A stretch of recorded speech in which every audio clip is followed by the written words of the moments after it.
एक अनमोल सीख। एक बार एक वैज्ञानिक ने एक टिड्डे को पकड़ा और उसे अपनी आवाज पर छलांग लगाना सिखाया।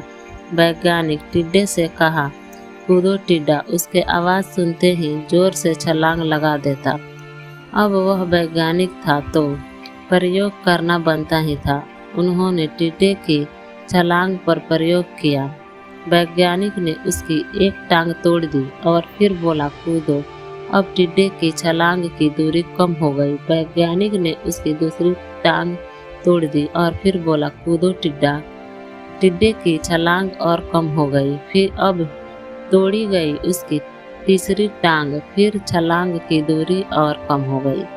एक एक करके बेचारे टिड्डे की सारी टांग तोड़ दी गई। अब आखिरी टांग टूटने पर जब उसके कहा गया कूदो तो वह हिल भी नहीं पाया।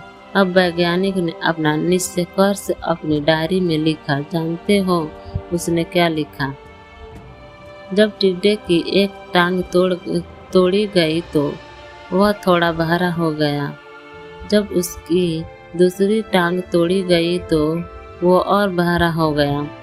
हर टांग टूटने के साथ वो और बहरा होता गया और सारी टांग टूटने के बाद वह बिल्कुल बहरा हो गया। अब जोर जोर से चिल्लाने का भी उस पर कोई असर नहीं हुआ। वो तो अपनी जगह से हिल तक नहीं, छलांग लगाना तो दूर की बात थी। इस कहानी को सुनकर सभी को ऐसा ही लग रहा है ना कि क्या मूर्ख वैज्ञानिक था। इतनी सी सीधी सी बात उसे समझ में नहीं आई। यह कुछ लोग ये भी सोच रहे होंगे कि ये तो किसी बच्चे को भी पता है कि टिड्डे की छलांग उसके टांग टूटने की वजह से कम होती जा रही थी, न कि वह बहरा हो गया था।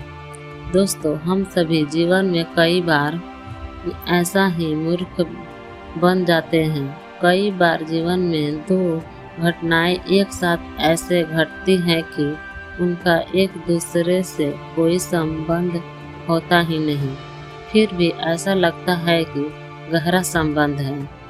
कभी कभी दिखता कुछ और है लेकिन समझ में कुछ और आता है और वास्तविक में कुछ होता और है।